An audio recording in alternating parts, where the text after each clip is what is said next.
రామకృష్ణ పరమహంస ఇదే చెప్తారు. సత్పురుష సహవాసం ఎటువంటిదంటే ఏనుగు పక్కన వెళ్ళేటటువంటి మావటి చేతిలో పట్టుకున్నటువంటి అంకుశం లాంటిది. ఏనుగు తొండానికి ఉన్న లక్షణం ఏమిటి? ఇలా ఎత్తి కొమ్మ విరుస్తుంది, ఇలా ఎత్తి పాదులాగుతుంది, ఇలా ఎత్తి ఇంకోటి. శృంగేరిలో నేను ఒకసారి చూశాను, ఒక ఏనుగు స్త్రీలు అలా వెళ్ళిపోతుంటే వాళ్ళ కొప్పులో పువ్వులు లాగుతుంటుంది. అది పక్కన మావటి ఉన్నాడు అనుకోండి, ఆయన ఏం చేస్తాడు? అంటాడు ఇలాగా, తొండం దింపేస్తుంది, మళ్ళీ 4 అడుగులు వేస్తుంది, మళ్ళీ తొండం ఇలా అవుతుంది, మళ్ళీ ఇలా అంటాడు, మళ్ళీ దింపేస్తుంది. పక్కన మావటి ఎంత బలంగా, ఏనుగు కన్నా బలంగా ఉన్నాడు కాబట్టి ఆయన యొక్క అంకుశం దెబ్బకి తొండం నింపిందండి అనడానికి ఏనుగు ఎంత ఉంటుందో ఆయన ఎంత ఉంటాడు. అంత బలం ఉన్న ఏనుగు తనంత తాను కట్టుబడింది మావటి యొక్క అంకుశానికి, మావటికి తప్ప. నిజానికి ఏనుగు తలుచుకుంటే మావటిని తొండంతో తొట్టు చుట్టి అవతలికి విసిరేయగలదు, కాలు కింద పెట్టి తొక్కేయగలదు. కానీ తనకి ఎన్ని రకాల బలాలున్నాయని మీరు అనుకుంటున్నారో అన్నిటినీ పక్కన పెట్టి మావటికి లొంగిపోయిన ఏనుగు పూజనీయతని పొందుతుంది, ఈశ్వరుణ్ణి తల మీద పెట్టుకుంటుంది. అడవిలో తిరిగేటటువంటి ఏనుగు, క్రమశిక్షణ లేని ఏనుగుని తీసుకొచ్చి వెంకటాచలంలోనో లేకపోతే తిరుత్తణిలోనో అరుణాచలంలోనో ఈశ్వరుడు యొక్క ఊరిరిగిం పెడుతుంటే దాని ముందు ఏనుగుల్ని నడిపించారు. వేటిని నడిపిస్తారు? మావటి మాటకి లొంగే ఏనుగే ఈశ్వరుణ్ణి తల మీద పెట్టుకుంటుంది గురువాయూరులో. పరమశివుడు మెళ్ళో పుర్రెల మాల ఒకటి వేసుకుంటాడు. పునుకల పేరు కంఠమున భూరి భుజంగము భూషణంబుగా అనయము భస్మధారణము ఎద్రిడి వాసము మీరు విల్లుగా అనువుగ దంతి చర్మమును హస్తములందు కపాల శూలముల్ పడివడిదల్తు శంకర కృపావరు రూపమును ఆశ్రయించదన్. ఆయన మెళ్ళో పుర్రెలమాల వేసుకుంటాడు. ఏమైనా కర్మ, ఎందుకు ఆ పుర్రెలమాల వేసుకోవడం అంటే? చేతకాక పుర్రెలమాల వేసుకున్నవాడు కాదు, సృష్టి చేయబోయే ప్రాణుల్ని అని ఆయన మొదట బ్రహ్మగారిని సృష్టించాడు. ఆయన బ్రహ్మగారిని సృష్టించి ఓ పదవిలో కూర్చోబెట్టి సృష్టి చేయించాడు. చేయించిన తర్వాత కాలంలో బ్రహ్మగారు కూడా పడిపోయారు. యుగాంతంలో పడిపోతే, అయ్యో పాపం, నేను మొట్టమొదట పుట్టించి అందరినీ సృష్టి చెయ్యమన్న ప్రాణి యొక్క తలకాయ కూడా నేల మీద పడిపోతే బొత్తిగా మిగిలిన పుర్రెలతో కలిసిపోతే ఏం బాగుంటుంది? బాగుండదు. కాబట్టి ఆయన తీసి ఆ పుర్రె ఓ తడప గుచ్చుకుని మెళ్ళో వేసుకున్నాడు. ఓ గౌరవం ఇద్దాం. ఇప్పుడు గౌరవనీయమైన స్థానంగా ఆ బ్రహ్మగారి పుర్రె ఆయన మెళ్ళో వేసుకున్నాడు. ఇప్పుడు ఏమైంది? అది బ్రహ్మమస్తకావలి నిబద్ధతే నమ శివాయ, పెద్ద మాలైపోవచ్చు. అంటే ఇప్పుడు ఎంతమంది బ్రహ్మలు వెళ్ళిపోయారు? లెక్కలేదు, అంతమంది బ్రహ్మలు వెళ్ళిపోయారు. అన్ని పుర్రెలు ఆయన మెళ్ళో ఉన్నాయి. మరి ఈయన ఇంతమంది బ్రహ్మలు వెళ్ళిపోతున్నా ఆయన సాక్షిగా ఉన్నాడు. మేకలు వేయింజన్నను భాసురముగనొక్క కోతి పర్ణం బెక్కున్న ఆ కోతులు వేయింజన్నను కోకోయని కొంకి నక్క కోయని కూషన్ అంటారు జానపదలు. అంటే ఆయన శాశ్వతుడిగా ఉండిపోతాడు. అది శాశ్వత. ఆయన కదలిక లేనివాడు, ఆయన కాలమునకు లొంగనివాడు, ఎంత కాలస్రవంతి ఎందు వెళ్ళిపోనివాడు, ఎప్పుడూ ఉండేవాడు, నిత్యుడు. నిత్య శుద్ధ బుద్ధ పరిపూర్ణ సచ్చిదానందద్వైత పరమ ప్రకాశాయ పరమశాంత ప్రకాశాయ తేజోరూపాయ తేజోధిపతయే ఉంటుంది కవచం. కాబట్టి అటువంటి స్వరూపమున్నవాడు 6 వికారములు లేనివాడు. ఇప్పుడు ఆయనకి వికారాలు లేకపోతే మన వికారం సంగతి ఏమిటి అంటే, ఎవరు ఆయన పాదములు పట్టుకుంటారో వాళ్ళకి వికారములు లేకుండా చేయగలిగిన వాడు, అంటే ఆయనగా మార్చగలిగిన వాడు, ఆయనలో కలిపేసుకుంటాడు. అందుకే ఆయనలో కలిపేసుకోవాలంటే ఏ 2 పోవాలి? పుట్టుకుండకూడదు, చావు ఉండకూడదు, అంతే కదా సత్యం. ఇక జగత్తుగా ఉండకూడదంటే పుట్టకూడదు, చావకూడదు. పుట్టకుండా చావకుండా ఉండాలంటే పుట్టేట్టు చేసేవాడు మన్మధుడు, చచ్చేట్టు చేసేవాడు యమధర్మరాజు. యమధర్మరాజుని గుండెల మీద తండ్రి చంపినవాడు, మన్మధుడిని కాల్చినవాడు పరమశివుడు. కాబట్టి నీకు ఇదే ఆఖరిసారి శరీరం వదలడం, ఇక నువ్వు మళ్లీ పుట్టవలసిన అవసరం లేదు. ఎందుకనంటే ఆయనలో కలిసిపోతావు. ఆయన పాదములు పట్టుకున్నవాడు ఆయన యందే కలిసిపోతాడు. శివభుజంగ స్తోత్రంలో శంకర భగవత్పాదులు ఇదే హామీ ఇస్తారు. ఎవరు ఈ స్తోత్రం చదివి పట్టుకుంటున్నారో వారు ఈశ్వరుడు యందే కలిసిపోతున్నారు అంటారు. కాబట్టి ఇక మళ్లీ పుట్టడం, ఈ అల్లరి, ఈ గొడవ ఇవేం ఉండవు, ఇక షడ్వికారములు ఉండవు. ఉండని స్థితిని కల్పించగలిగిన వాడెవరో ఆయనకి శివ అని పేరు. కాదు శివ అన్న మాటకు అర్థం ఏమిటో తెలుసా అండి? అమరకోశమే వ్యాఖ్యానం చేస్తూ అంది, శ్రేయస్సు, శివం, భద్రం, కళ్యాణం, మంగళం, క్షేమం, శుభం, కుశలం కల్పించగలిగినటువంటి వాడు ఎవరో ఆయనకి శివ అని పేరు. మీరు బాగా జ్ఞాపకం పెట్టుకోవాలి ఈ మాటలో.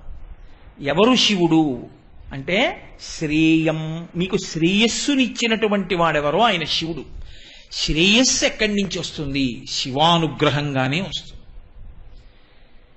శ్రేయస్సు అన్న మాటకు అర్థం ఏంటో తెలుసా అండి? ఇవన్నీ పర్యాయ పదాలుగా వాడతాం మనం, కానీ ఏ పదానికి ఆ పదానికి అర్థం మారిపోతుంది. శ్రేయస్సు అంటే కాలమునందు మీరు సంకల్పించినటువంటి మంచి పని జరగడానికి కావలసినటువంటి ఆనుకూల్యమైన స్థితి ఏర్పడుట, దానికి శ్రేయస్సు అని పేరు. అంటే నేను మీకు ఉదాహరణ చెప్పాలి అంటే, నా కూతురికి పెళ్లి చేద్దాం అనుకుంటున్నాను, కన్యాదానం చెయ్యాలి.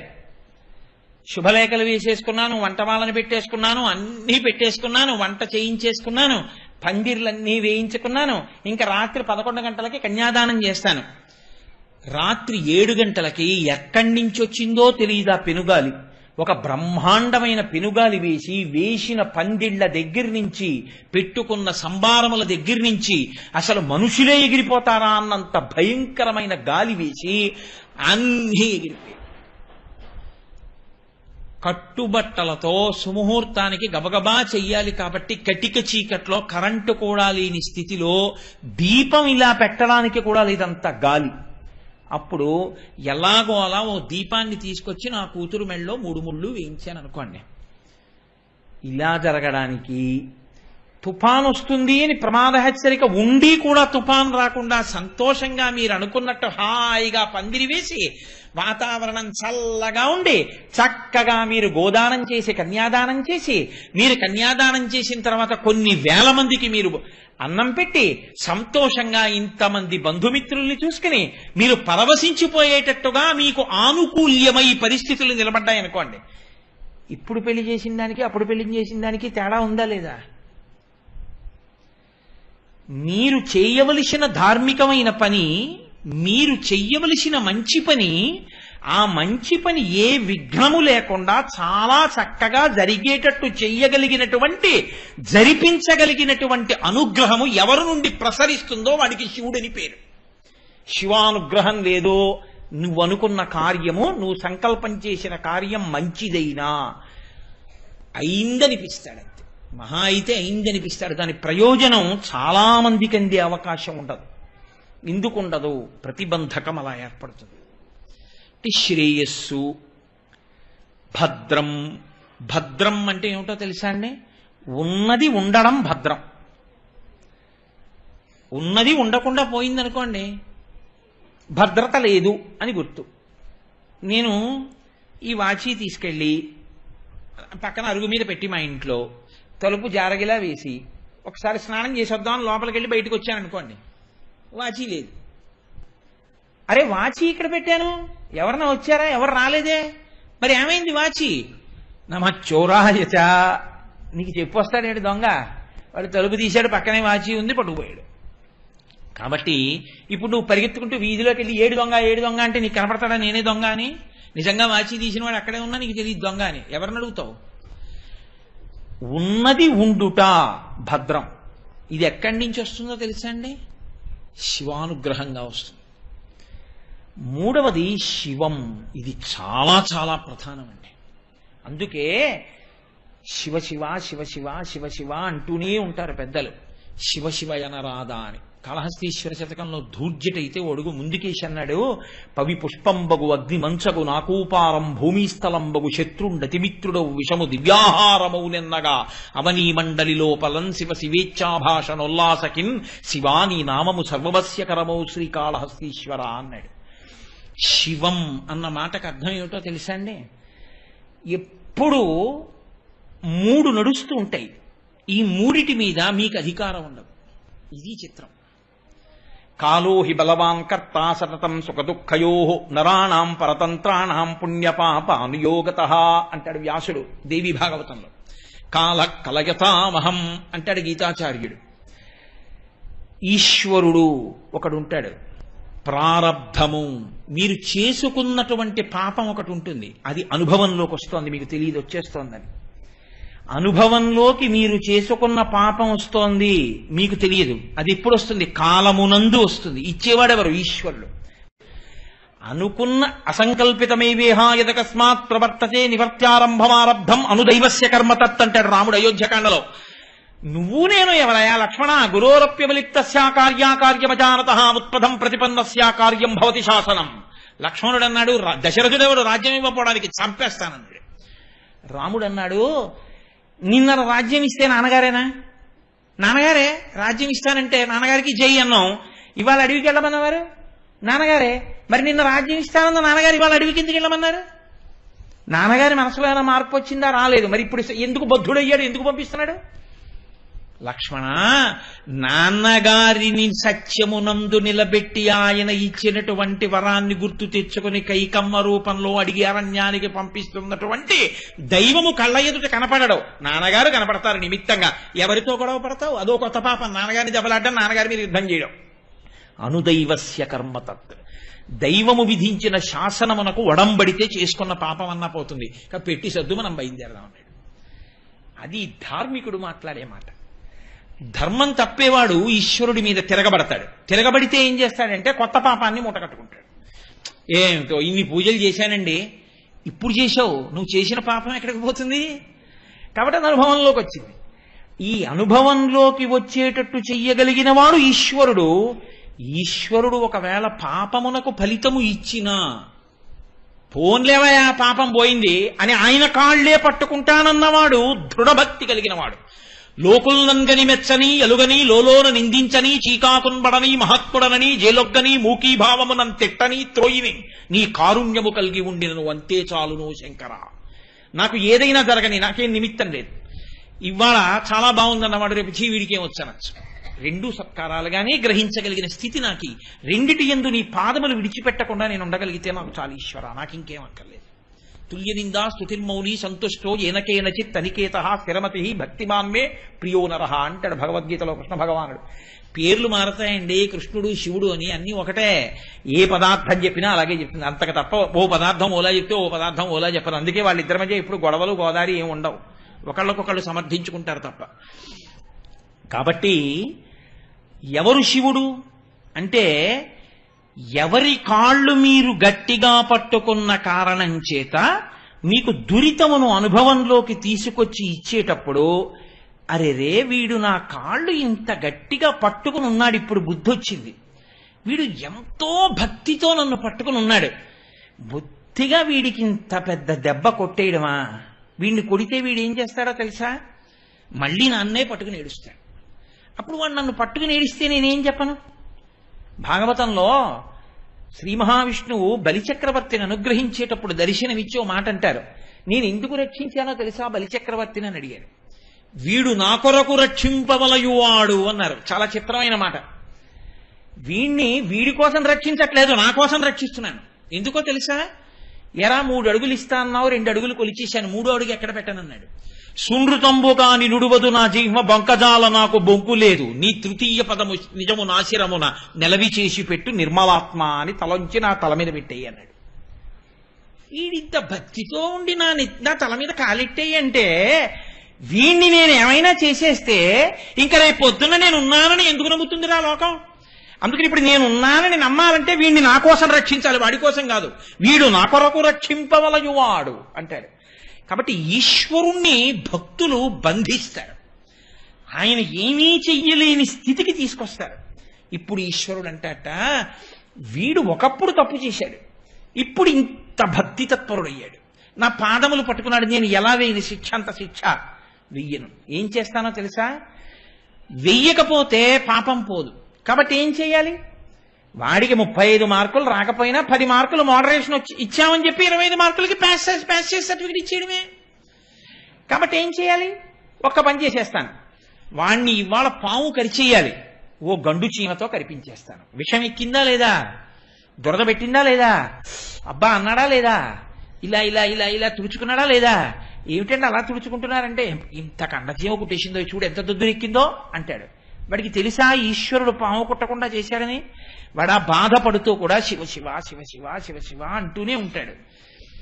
ఇది నమఃశివాభ్యాం అశుభాపహాభ్యాం. శంకరాచార్యులు వారు ఉమామహేశ్వర స్తవం చేశారు. అందులో నమఃశివాభ్యాం సరసోత్సవాభ్యాం సమస్కృతాభీష్టవరప్రదాభ్యాం నారాయణీనార్చిత పాదుకాభ్యాం నమో నమః శంకర పార్వతీభ్యాం అంటూ నమఃశివాభ్యాం అశుభాపహాభ్యాం అంటారు. రావలసినటువంటి అశుభాన్ని తీసేసి దాని స్థానంలో చాలా తక్కువ కష్టాన్ని మాత్రమే ఇచ్చి రక్షించగలిగినటువంటి శక్తి కలిగిన వాడెవరో వాడికి శివుడని పేరు. అయితే మీరు ఇక్కడ ఒకటి గుర్తుపెట్టుకోవాలి, నేను ఈ ఉపన్యాసం చెప్పేటప్పుడు కేవలం శివుడే ఇటువంటి వాడు, విష్ణువు కాడని నేను చెప్పట్లేదని మీరు గుర్తుపట్టుకోవాలి. ఆపదామపహర్తారం దాతారం సర్వసంపదాం లోకాభిరామం శ్రీరామం భూయో భూయో నమామ్యహం.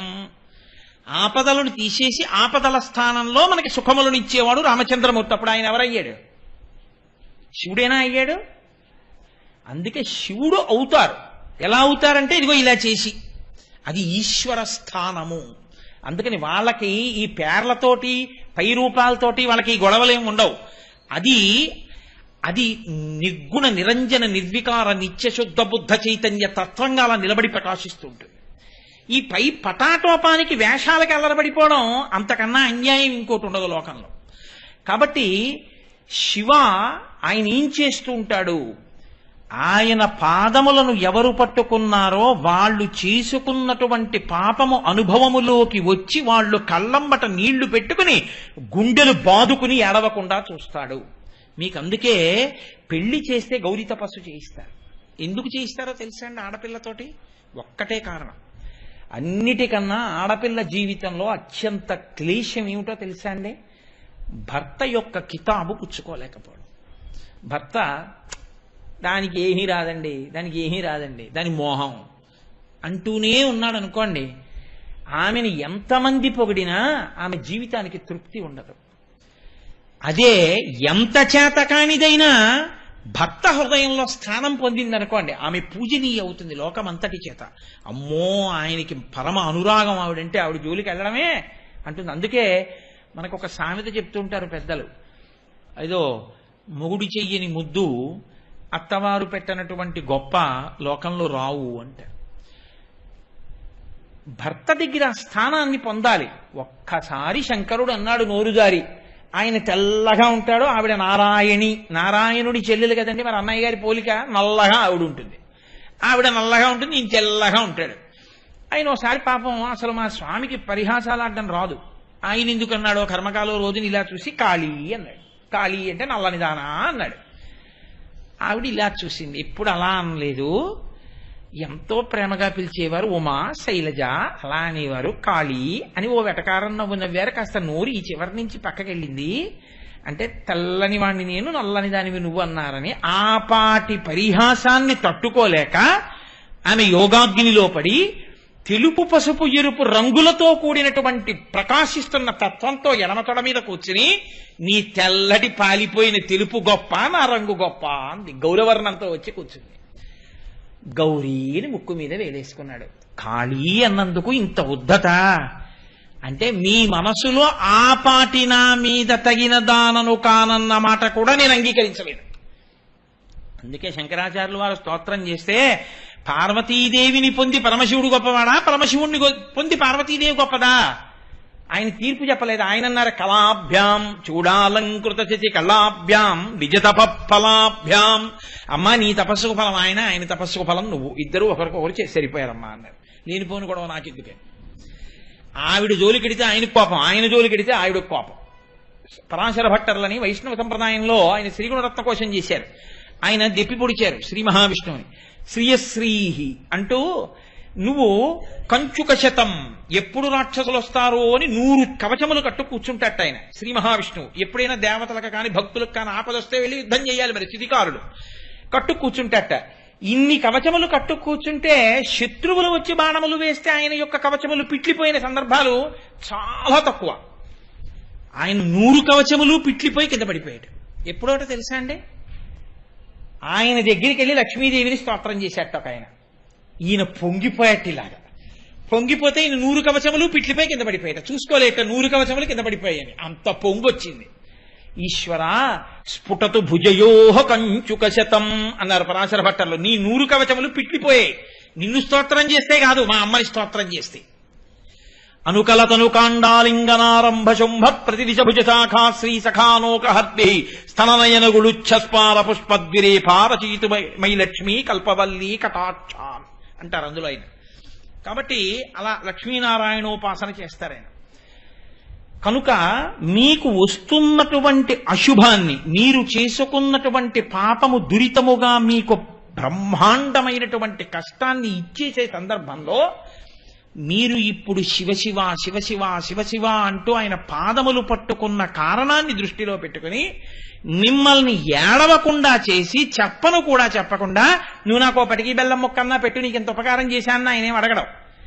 మీరు పట్టుకున్నారు కాబట్టి మీకు తెలియని కూడా తెలియదు ఆయన చీమతో కనిపించాడు, ఇవాళ పాముతో కనిపించలేదని. ఒక్కొక్క రోజున చూడండి, అకస్మాత్తుగా ఏదో తగులుతుంది, తెగుతుంది, నెత్తురు వస్తుంది. అంటే ఆ రోజున శరీరము తెగి నెత్తురు ధారలుగా కారవలసినటువంటి పరిస్థితి ఏదో ఉంది.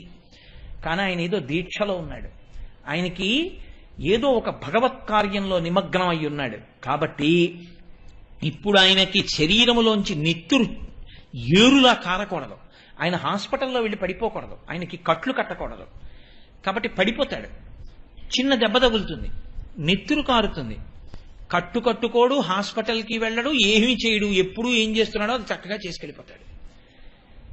ఇప్పుడు పడిపోవడం జరిగింది, నెత్తురు కారడం జరిగింది, బాధపడడం జరిగింది, కానీ ఆయనకి మాత్రం ఏ ఉపద్రవం రాలేదు. ఇది చేసిన వాడు ఎవరో తెలుసా అండి? శివుడు.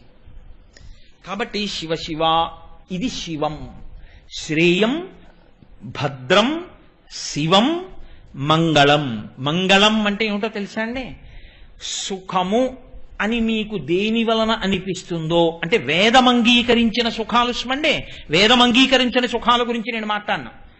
వేదము అంగీకరించినటువంటి సుఖములు ఏవున్నాయో అవి మీరు పొందడానికి కావలసినటువంటి యోగ్యతని ఈశ్వరుడు కల్పిస్తే దానికి మంగళం అని పేరు. అంటే ఓ ఉదాహరణ చెప్పాలి అని అనుకోండి, నేను నా ఇంట్లో పూజ గది ఏసీ చేయించుకుందాం, నేను చదువుకునే గది ఏసీ చేయించుకుందాం అని నేను అనుకోలేదు. కానీ శివ సంకల్పమస్తు, ఈశ్వరుడికి కలిగింది. వీడు పాపం చెమట్లు తుడుచుకుంటూ, ఆ చదువుకుంటుంటే చెమట అంతా పుస్తకాల మీద పడిపోతూ, అది తుడుచుకుంటూ రమించిపోతూ, అయ్యో నాకు ఏసీ కూడా ఈశ్వరుడు ఇవ్వలేదు, ఇన్నాళ్ళ నుంచి నేను ఇవన్నీ చదివి ఇంత మురిసిపోతున్నాను, ఏమిటో నన్ను కరుణించలేదని అనుకుంటాడేమో వీడని. అసలు ఆడు అనుకోకపోయినా ఆయనే తెచ్చి ఓ ఏసీ బిగింపించేశాడు. నువ్వు కొనలేదు, నువ్వు తేలేదు, కానీ ఏసీ మాత్రం వచ్చి కూర్చుంది గదిలో. ఇది కళ్యాణం. జీవబ్రహ్మైక్య సిద్ధి కళ్యాణం పక్కన పెట్టండి. మీకు సుఖమును కల్పించగలిగినటువంటి వస్తువులు మీ ఇంటికి వచ్చి చేరుట, ఇది కళ్యాణం. వస్తువు వచ్చి చేరింది, కానీ మీరు కానీ ఏసీలో పడుకున్నారో వెంటనే మీకు పరిశం పడుతుంది. ఉపన్యాసాల మాట దేవుడికి ముక్కు తుడుచుకోవడం సరిపోతుంది అన్నారనుకోండి డాక్టర్ గారు, ఇంకా అది నాకేమైనా అనుభవంలోకి వస్తుందా? ఇంటికి వచ్చిన వాడు ఎవడో పడుకోవాలా, అది ఎప్పుడు వేసుకోవట్లేదు, కాస్త మీరన్నా వేసుకు పడుకోండి అని బతిమాలాలి. కాదు, మంగళం అంటే వస్తువు చేరడం, కళ్యాణం అంటే అది మీకు అనుభవైక వేద్యం అవడం, దాన్ని మీరు అనుభవించగలగడం. మంగళం, కళ్యాణం, శుభం. శుభం అంటే ఏమిటో తెలుసా అండి? ఏ సుఖమును మీరు అనుభవించారో దాని వలన ఇప్పుడు ఇక్కడ మీరు సంతోషాన్ని పొందడమే కాకుండా దీర్ఘకాలమునందు మీకు అదొక గొప్ప ప్రయోజనమును చేకూర్చుట. అంటే నీ మాట ఏమిటో అయోమయంగా ఉందయా అంటారు మీరు. నేను కలిపెట్టగలను. నేను మీకు ఒక ఉదాహరణ చెప్పాలి అంటే, ఇప్పుడు ఏసీ ఉంది మీరు చదువుకునే గదిలో. ఇప్పుడు మీరు ఏసీ ఉంది కదా అని ఇంకా మీరు అక్కడ దుప్పటి వేసు పడుకోవడం మొదలెట్టారనుకోండి, అది శుభం కాదు, కళ్యాణమే కానీ శుభం కాదు. ఇప్పుడు మీరు అబ్బా ఇంకా నాకు ఇప్పుడు వేడిగా ఉంటే ఏమిటి, ఇంకోలా ఉంటే ఏమిటి, హాయిగా చదువుకుంటాను కూర్చుని, చల్లగా కూడా ఉంది, ఇంకా నాకు ఇంతకన్నా కావలసిందే ఉందని మరింత రమించిపోయి చదువుకుంటున్నారు, ఇంకా బాగా చదువుకోగలుగుతున్నారు. ఇది శుభం. దీర్ఘకాలమునందు మీరు ఈశ్వరుణ్ణి చేరుకోవడానికి ఇంకొంచెం గట్టి పునాది పడుతోందా పట్టలేదా? ఇప్పుడు ఆ సుఖమును పొందడం వల్ల దీర్ఘకాలమునందు అత్యంత ప్రయోజనమును పొందుట. యజమాని ఇంటి వస్తువు దేన్నైనా అలాగే వాడుకోమని చెప్పింది శాస్త్రం. అందుకే ఇది ఎక్కడ ప్రారంభమో తెలుసా అండి? బ్రహ్మచారికి ఇవేం లేవుగా. బ్రహ్మచారి ఇవన్నీ చేయకూడదు. అసలు బ్రహ్మచారి తాంబూలం వేసుకోకూడదు, తలకాయ దూకోకూడదు, అద్దము చూసుకోకూడదు. ఓ శిఖ పెట్టుకుని గురువు గారు వెళ్ళి భిక్షాటన చేసి పట్టుకురారా అంటే ఆ పట్టుకొచ్చిన అన్నం గురుపత్ని ఏది పెడుతుందో అది తినడం అంతే. ఇంకా వాడికి సుఖం అన్నమాట ఏది? వానప్రస్థు ఉన్న సుఖాలు వదిలిపెట్టి వెళ్ళిపోయిన వాడు, రాజ్యానికి ప్రభు అయినటువంటి వాడే స్వచ్ఛందంగా యవరాజ్య పట్టాభిషేకం చేసి అడవిలు గడిపాడు, కాబట్టి ఆయనకి సుఖం లేదు. సన్యాసి చెప్పనే అక్కర్లేదు. కాబట్టి ఇంక సుఖం అన్న మాట ఎవరికి? గృహస్థుకి సుఖం ఎప్పుడు వచ్చింది అసలు? బ్రహ్మచారి గృహస్థ అయితే కదండి సుఖం అన్నది ప్రారంభం. ఇంకా అందుకని అసలు సుఖాలకి ప్రారంభ సుఖం ఎక్కడుంది? భార్య పక్కకి రావడంలోనే ఉంది కదూ. భార్యాస్థానాన్ని పూరిస్తే సుఖము ప్రారంభమైంది. ఇప్పుడు సుఖమన్నది దీర్ఘకాలిక ప్రయోజనానికి భార్య ఎలా పనికొచ్చింది? శరీరమునందు మనస్సునందు పటమరించినటువంటి కామం అధార్మికమైనటువంటి మార్గములో వెళ్లకుండా ధార్మికమైన మార్గంలో కామాన్ని తీర్చుకోవడానికి పత్ని యోగ్యమై ఆమె యందు పితృరుణం తీర్చుకోవడానికి కొడుకుని కని ఆమె చెయ్యి పట్టుకుని యజ్ఞము యాగము చేసి ఈశ్వర మార్గంలో ప్రస్థానం చేసి ఈ సుఖములు సుఖములా అన్న భావనతో వైరాగ్యమును పొంది వానప్రస్థానికి వెళ్ళి తరించడానికి భార్య పనికొచ్చిందా పనికి రాలేదా? సుఖస్థానములో ముందు వచ్చి కూర్చున్న భార్య ఈ సుఖమును కొనసాగించడంలో కొడుకునిచ్చింది, కూతుర్నిచ్చింది, కన్యాదానం చేయించింది, వంశాన్ని పెరిగేటట్టు చేసింది, నీకు పితృరుణం తీరేటట్టు చేసింది. నీ పక్కన కూర్చోవడం వల్ల యజ్ఞం చేశావు, యాగం చేశావు, చండీ హోమానికి పూర్ణాహుతి చేశావు, ఆవిడ ఉండబట్టే కదా చేశావు. ఇప్పుడు ఆవిడ నీకు సుఖాన్ని ఇచ్చినా, వంట చేసి పెట్టినా, ఆవిడ నీకు పక్కనే కూర్చున్నా, ఆవిడ నీ కామసుఖాన్ని తీర్చడానికి హేతువైనా ఆ సుఖము దీర్ఘకాలమునందు దేనికి పనికొచ్చింది? ఈశ్వరుణ్ణి చేరడానికి పనికొచ్చింది కదండి. గృహస్థాశ్రమ ప్రవేశం భార్యా స్వీకారమే. ఆ కోణంలోనే మిగిలినవి కూడా చూడాలి. అలా చూడడం చేత కాకపోతే భార్యాస్థానం దగ్గర నుంచి అన్నిటినీ భ్రష్టత్వం పట్టించుకుంటాడు గృహస్థు. అలా భ్రష్టు కాకుండా ఈశ్వరుణ్ణి చేరుకోవడానికి తనకి కలిసొచ్చినటువంటి వాటన్నిటినీ వాడుకుని ఈశ్వరుణ్ణి చేరుకోవడానికి కావలసినటువంటి బుద్ధి లోపల ప్రచోదనమై ప్రస్థానం ఎవడు చేస్తాడో వాడు శుభ పరంపరలు పొందినవాడు. అందుకే మన వాళ్ళు వ్రతం చేస్తున్నామండి అన్నారనుకోండి, అక్షతలేసి వ్రతం సువృతమస్తు, ఇది శుభప్రదమగుగాక, ఈ వ్రతము నీకు దీర్ఘకాలమునందు ఉపయుక్తమగుగాక, ఇది శుభం. క్షేమం, క్షేమం అంటే ఇవన్నీ ఎవరిస్తారో తెలుసా అండి? మీరు అలా తరించగలిగిన స్థితి ఎవరి నుండి వస్తుంటుందో ఆయన్ని శివుడని పిలుస్తారు. అసలు నా మొహం శివాష్టోత్తరం 30 అంటే బెంగ పెట్టుకోకండి, 108 చెప్తాను. 30 రోజులు శివనామం చాలండి. శివనామమే 30 రోజులు. అప్పై దీక్షితర్ వారు ఏం చెప్పారు దాని గురించి అన్నది ఒక రోజు. అలా 30 రోజులు శివనామం ఒక్కటే చాలు. అది శివాష్టోత్తరం చెప్తానండం పేరాశ. 108 నామాలు చెప్పడం ఏంటంటే 30 రోజుల్లో చాలా అన్యాయం. అది 6 బంతుల్లో 37 రన్స్ కొట్టమని అడిగినట్టుగా ఉంటుంది. అది అంటే నేను చెప్పనని కాదు, చెప్తాను. చెప్పడం ఏముందండి, వాళ్ళే చెప్పేస్తాను 108 నామాలకు అర్థం. అది పెద్ద విశేషమా ఏమి? కాబట్టి శివ మీకు క్షేమకారకుడు. ఎవరు క్షేమాన్ని ఇస్తారో తెలుసా అండి? క్షేమం అని రాస్తారు పైన, ఉత్తరం రాస్తే పైన క్షేమం అంటారు. క్షేమం అంటే ఏమిటో తెలుసా అండి అర్థం? ఏవి ఉండాలో అవి ఉన్నాయి, ఏవి ఉండాలో అవి ఉండి ఎలా ఉండాలో అలా ఉన్నాయి, అది క్షేమం. కేవలం ఉన్నాయి, మీకేమైనా ఉపయోగం ఉందా? వాడు ఏవేవి చేయకూడదో అవన్నీ చేస్తున్నాడు. తండ్రి గారు 50 కోట్ల ఆస్తి ఇచ్చాడు, వీడికో 3 కోట్లు అప్పు వచ్చింది. ఇప్పుడు వాడు ఉన్నాడు, ఏమైనా ఉపయోగం ఉందా? 7 తరాల కింద పడిపోయాయి వాడు చేసిన తప్పుడు పనులకి. ఏమిటి వాడు ఉండి ప్రయోజనం? అది కాదు. ఉండి ఎలా ఉండాలో అలా ఉండేటట్టు నడిపించగలిగిన బుద్ధి ప్రచోదనం ఇయ్యగలిగినటువంటి పరమాత్మ యొక్క స్వరూపమునకు శివ అని పేరు. ఏది నీకు వద్దంటే మానే శివుణ్ణి శివ అనకు.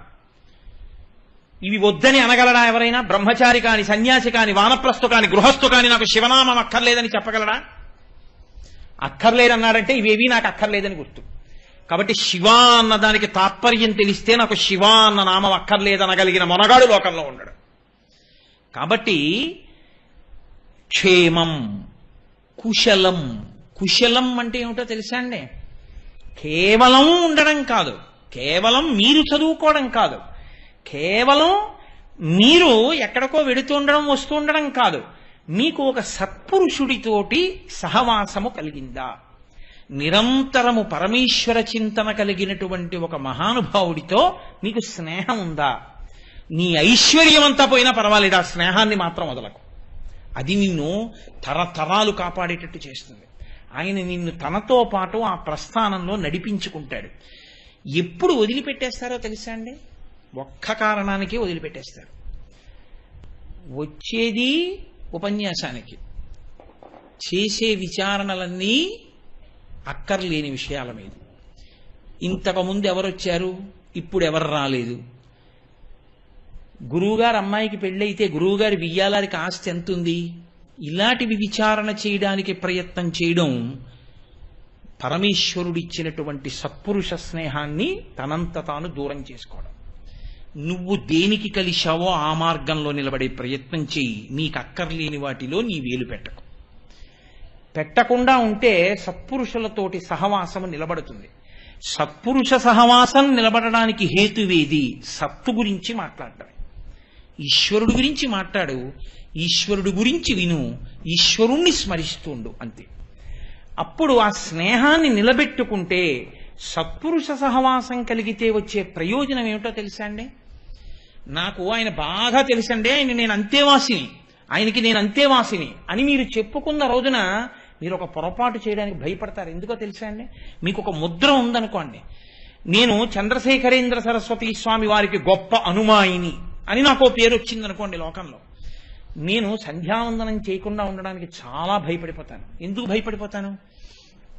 నేను సంధ్యావందనం చేయలేదు అని గ్రహిస్తే నన్నేమనకపోవచ్చు, ఏమయ్యా పరమాచార్య స్వామి సంధ్యావందనం గురించి అంత గొప్పగా చెప్పేవారు కదా, మరి నువ్వు సంధ్యావందనం చేయలేదే ఈ పూట, నేను పరమాచార్య స్వామి వారికి అంత భక్తుడిని ఇంత భక్తుడిని అంటావు, సంధ్యావందనమే చేయలేదు అంటారేమోనన్న భయానికైనా సంధ్యావందనం చేస్తాం. అవునా కాదా? రామకృష్ణ పరమహంస ఇదే చెప్తారు.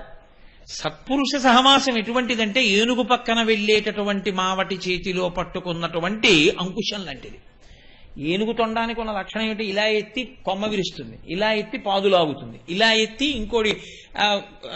శృంగేరిలో నేను ఒకసారి చూశాను, ఒక ఏనుగు ఆ స్త్రీలు అలా వెళ్ళిపోతుంటే వాళ్ళ కొప్పులో పువ్వులు లాగుతుంటుంది. అది పక్కన మావటి ఉన్నాడు అనుకోండి, ఆయన ఏం చేస్తాడు, అంటాడు ఇలాగా, తొండం దింపేస్తుంది, మళ్ళీ 4 అడుగులు వేస్తుంది, మళ్ళీ తొండం ఇలా అవుతుంది, మళ్ళీ ఇలా అంటాడు, మళ్ళీ దింపేస్తుంది.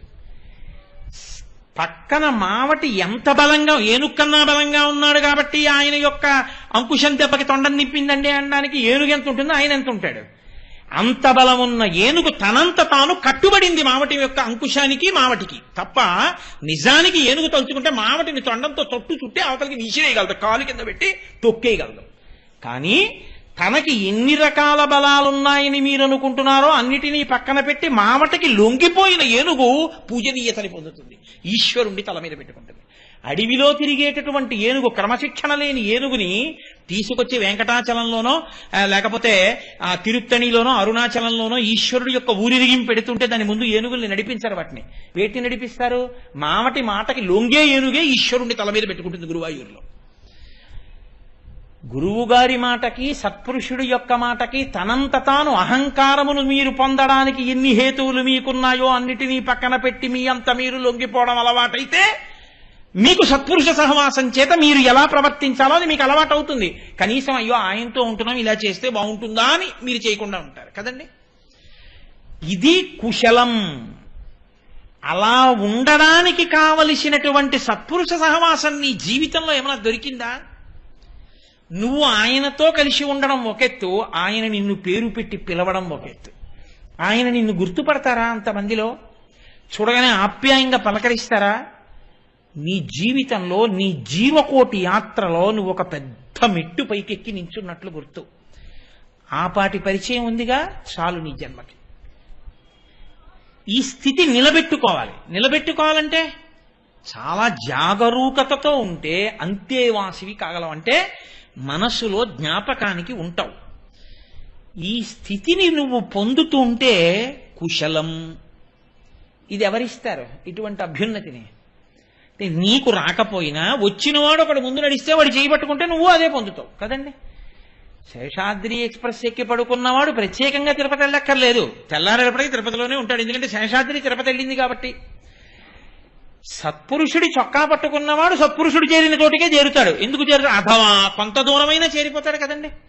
ఆయనంత ఉపాసన బలం లేకపోవచ్చేమో కానీ ఆయనతో ఊళ్ళోకి వెళ్ళాడు, తెల్లవారులేస్తే ఆయన ఇంటికి వెళ్ళాడు, ఆయన చెప్పిన మాటలు పాటించాడు, ఆయన మీద నమ్మకం పెంచుకున్నాడు, ఆయన చెప్పింది విన్నాడు, ఓ గురువుగారు గురువుగారు గురువుగారు అన్నాడు, భక్తితో మార్చుకున్నాడు జీవితాన్ని.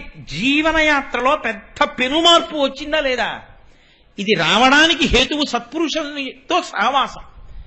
ఇది ఏర్పడితే కుశలం. మీకు ఎలా దొరుకుతాడు సత్పురుషుడు?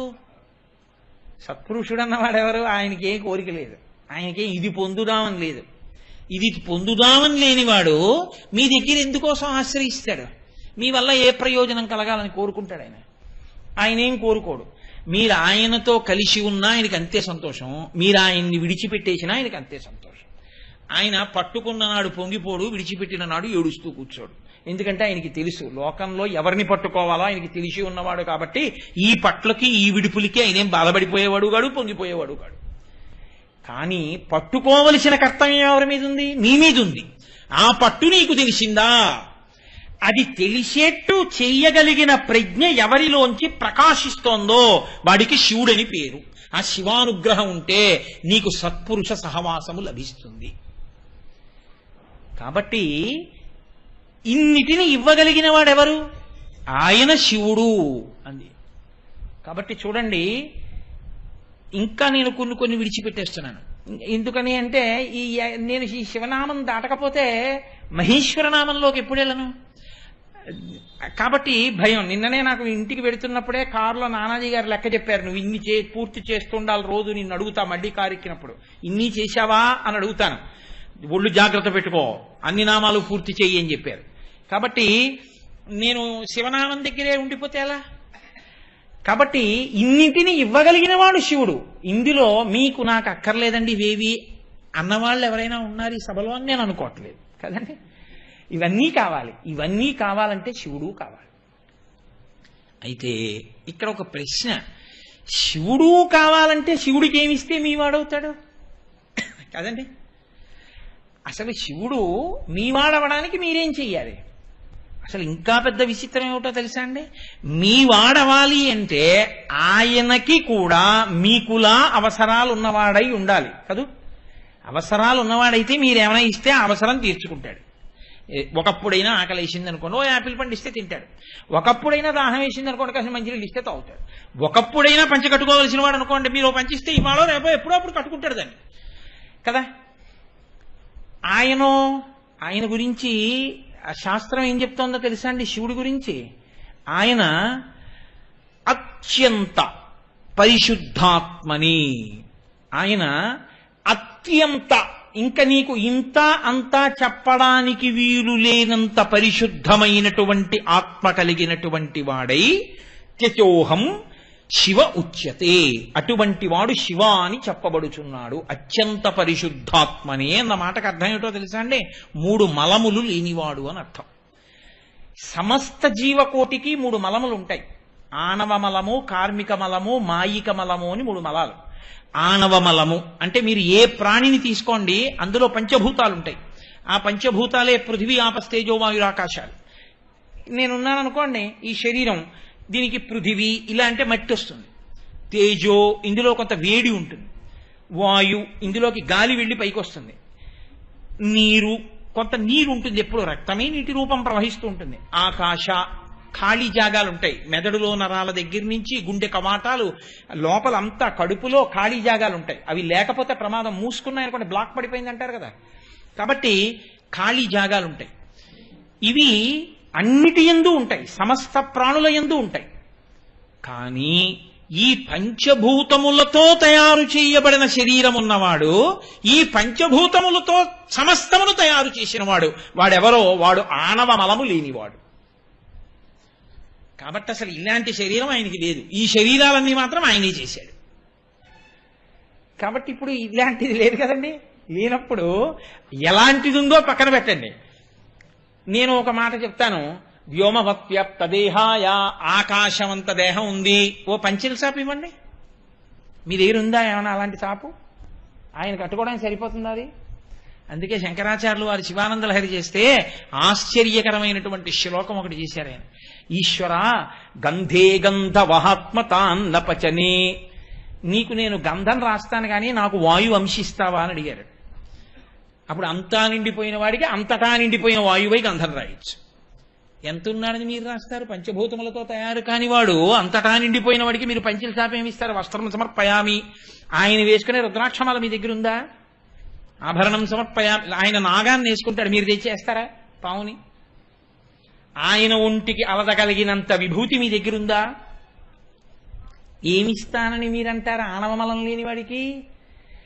కార్మికమలము. కార్మికమలము అంటే ఏమిటో తెలుసా అండి? జీవుడు వాడే శరీరాలు మార్చుకున్నాడు. ఇత పూర్వం కొన్ని కోట్ల శరీరములలో ఉన్నప్పుడు చేసుకున్నటువంటి పాప పుణ్యములు పెద్ద పెద్ద పర్వతాల్లా పడిపోయి ఉంటాయి. చేసుకున్న కర్మల వలన పాప పుణ్యములు పర్వతముల వలె పడి ఉన్న జీవుడెవరో వాడు కార్మికమలమున్నవాడు. ఆ పాప పుణ్యములే అనుభవంలోకి వస్తుంటాయి. ఆయనకి పాపము లేదు, పుణ్యము లేదు, కాబట్టి కార్మికమలము లేదు. మాయికమలము అంతటా ఉన్నాడని ఉపన్యాసం చెప్తాను. అరోపదేశ వేళాయాం సర్వే వ్యాస పరాశరాహ. ఇంకోటికి చెప్పమంటే అందరూ పరాశరులు, వ్యాసుడే. ఏదయా ఇన్ని మాటలు ప్రహ్లాదోపాఖ్యానం చెప్పావు, నీకు కనబడ్డాడా విష్ణు అంటే? ఇందుగలడు అందులేడని సందేహము వలదు చక్రి సర్వోపగతుండెందెందు వెదకి చూచిన అందందే కలడు దానవ అగ్రని వింటే. కానీ ఏడి కనపడతాడా? ఎందుకు కనపడ్డావు? మాయా. నామము రూపమునకే మాయా అని పేరు. నామరూపాలు కనపడతాయి కానీ నామరూపములు దేంట్లోకి వచ్చాయో అది కనపడదు. బంగారం కనపడదు, చెవుల కుండలములు కనపడతాయి, గాజులు కనపడతాయి, ఏదో కేయూరములు కనపడతాయి, కంకణములు కనపడతాయి, లేకపోతే నూపురములు కనపడతాయి తప్ప అది బంగారము అన్న గుర్తింపు మాత్రం రాదు. నామరూపములే కనపడుతూ ఉంటాయి. నామరూపముల యందు మాత్రమే నిలబడిపోగలిగినటువంటి స్థితి మాయ. ఆ మాయ నాకుంది, మనకుంది, ఆయనకి లేదు. కాబట్టి ఆయనకి మాయిక మలం లేదు. ఆయనకి ఈ మూడు మలములు లేవు. ఆణవ మలము, కార్మిక మలము, మాయిక మలము, మూడు మలములు లేనివాడెవరో అటువంటి వాడు అత్యంత పరిశుద్ధాత్మని అని పిలిచారు. ఇప్పుడు ఆయనకి నువ్వేమిస్తావు? ఏమిస్తే నీవాడవుతాడు? అందుకే శంకరాచార్యులు వారి శివానందలహరి చేస్తూ ఒక చమత్కారమైన శ్లోకం చేశారు. ఆయన అన్నారు, కరస్తే హేమాద్రౌ గిరిశ నికటస్తే ధనపతౌ శిరస్తే శీతాంశౌ చరణయుగళస్తే అఖిల శుభౌ గృహస్థే స్వర్భూజామరసురభిచింతామణిగణే కమర్థం దాస్యేహం భవతు భవదర్థం మమ మనః అన్నారు. ఆయన అన్నారు, శివ లోకంలో మిగిలిన పదార్థాలు అలా ఉంచు, కానీ బంగారం ఇస్తానంటే తీసి దాచుకోనివాడు లోకంలో ఉండడు. ఎందుకైనా పనికొస్తుందండి అని తీసుకెళ్లి దాచుకుంటాడు. నీకు పట్టుకెళ్ళి బంగారం ఇద్దామంటే కరస్తే హేమాద్రియౌ, బంగారు కొండ నీ చేత్తో పట్టుకున్నావు. కాబట్టి ఇంకా నీకు బంగారం ఏమి ఇస్తాను? నా మొహం ఓ తులం ఉంది, 100 తులాలు ఉండొచ్చు, 200 తులాలు ఉండదు. బంగారు కొండే నా దగ్గర లేదుగా, మీరు పర్వతం ఆయన విల్లు, ఇంకా మీరేమి ఇస్తారు ఆయనకి? పోన్లేవయ్యా, ఎంత బంగారం ఉన్నా అర్ధరాత్రి అవసరం వస్తే పట్టుకెళ్ళి బంగారం ముక్క కొట్టి అమ్ముకుని డబ్బు తెచ్చుకోవాలిగా, అందుకని 4 రూపాయలు ఇస్తా అంటావేమో. గిరీశ నికటస్తే ధనపతౌ, రూపాయలు కాదు, నవనిధులకు అధిపతి అయిన కుబేరుడు ఆయన పక్కన ఇలా చేయి కట్టుకుని అప్పటి నుంచి ఇప్పటి వరకు అలాగే నించున్నాడు. ఎప్పుడైనా కుబేరా కొంచెం సాయం చేస్తానంటే అంటాడేమోనని ఆయన ఎప్పుడు అడగలేదు. ఇప్పుడు నువ్వు ఇస్తే పుచ్చుకుంటాడా?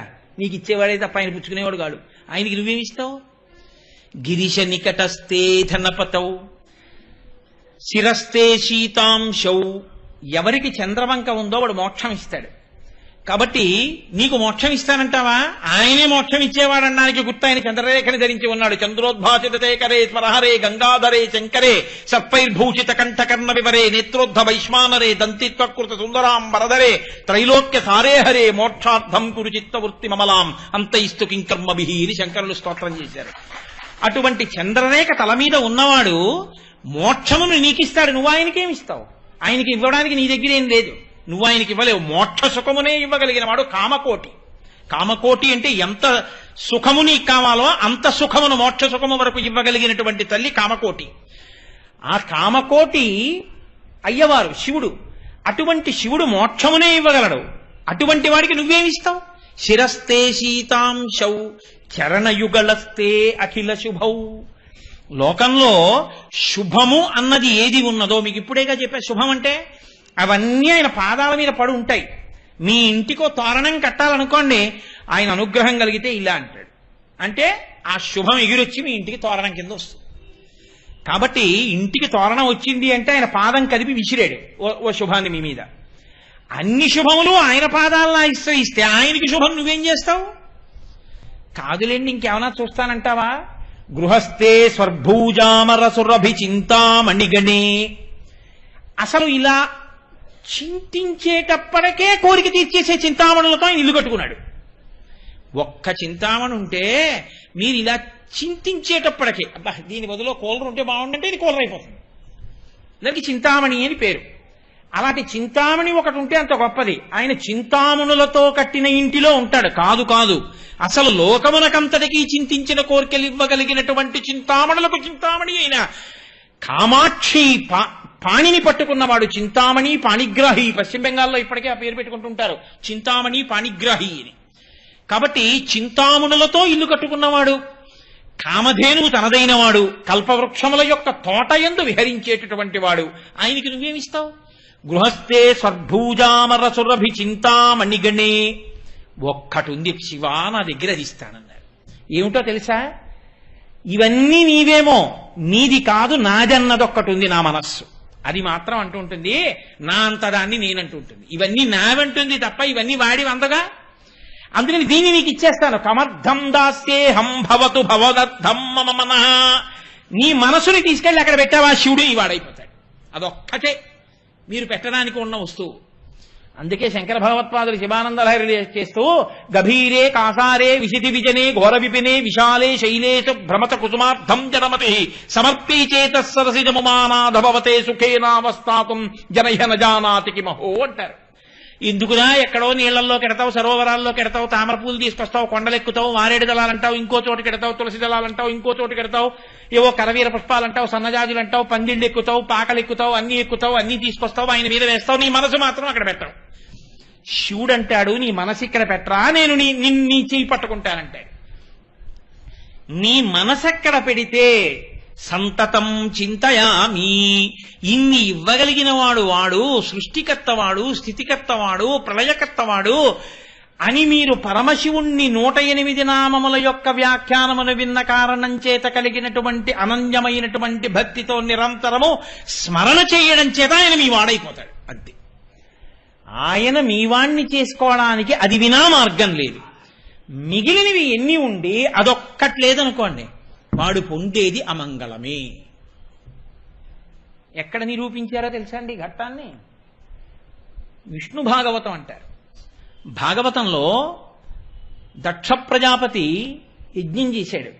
ఏమీ లేవు ఆయనకి వేదం చదువుకున్నాడు. ఆయన బ్రహ్మగారి సభ కెడతాడు, బ్రహ్మగారి సభలో కూర్చుంటాడు, ఆయనకి అన్నీ ఉన్నాయి. ఆయన అదృష్టం ఏమిటంటే సాక్షాత్తు పరాశక్తి ఆయన అనుగ్రహించి ఆయనకి కూతురుగా పుట్టింది. దాక్షాయణి అని పేరు పొందింది ఆయన కీర్తి నిలబెట్టడానికి. ఇన్ని పొందినవాడు ఏం చేశాడు? చిట్ట చివర శివుడు తప్ప వినా మిగిలిన వాళ్ళందరికీ నేను హవిస్సులు ఇస్తానని నిరీశ్వర యాగం ఒకటి మొదలెట్టాడు. ఏముంది ఇప్పుడు? బాహ్యంలో అన్నీ ఉన్నాయి ఆయనకి. దేవతలు వచ్చారు, ఋషులు వచ్చారు, చాలా మంది వచ్చారు అక్కడికి. అబ్బో దక్షుడు ఎంత గొప్పవాడో అన్నారు. ఏమిటి వద్దనుకున్నాడు ఆయన? శివుడు ఒక్కడనే వద్దనుకున్నాడు. శివుడు ఒక్కడనే వద్దనుకుంటే మరణవాంగ్మూలం అంటారు. మరణవాంగ్మూలం అంటే శరీరం విడిచిపెట్టిపోయే ముందు చెప్పే మాటకి అత్యంత ప్రాధాన్యత ఉంటుంది. ఇంకది పరమసత్యం. అమ్మవారు లోకానికంతటికీ ఒక సత్యాన్ని చెప్పి ఎప్పుడు ఎవ్వరూ పాడవకుండా చేయడం కోసం ఒక వాంగ్మూలం ఇచ్చింది భాగవతంలో. భవో నహోద్వేష్టి శివం శివేతరహ అంది. శివుడు అక్కర్లేదని మిగిలినవన్నీ పట్టుకున్న నీకు శివం ఎక్కడి నుంచి వస్తుంది అని అడిగింది. శివం అంటే నేను ఇందాక చెప్పినవన్నీ ఎక్కడి నుంచి వస్తాయిరా? ఓరి పిచ్చాడా, ఎందుకు నీకు శివుడంటే కోపం? పరగచితాస్తి భస్మ నృకపాల ధరుండు పిశాచయుక్తుడని శర్వు నమంగళుగా తలంపరెవరున్ ఒక్క నీవు తప్ప. మరి వాక్పతి ముఖ్యులం మహాత్ము చరణ సరోజ లేశములన్ సమ్మతిదాల్సరే మస్తకంబులన్. ఏడి పిచ్చెక్కి మాట్లాడుతున్నావు? శ్మశానంలో తిరుగుతాడంటావు, పిశాచయుక్తుడంటావు, ఆయన ఒంటికి బూది పూసుకుంటాడంటావు. నీకు నేనొక్క మాట చెప్తాను రా దక్ష. తండ్రి అన్న మాటకు అర్థం ఏమిటో తెలుసా?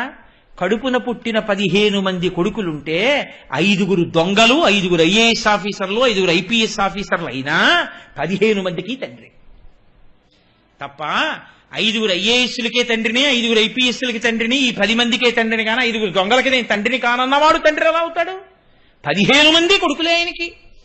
15 మంది కొడుకులే ఈ 5 కోసమే ఆ 5 వెతుకుతున్నారు.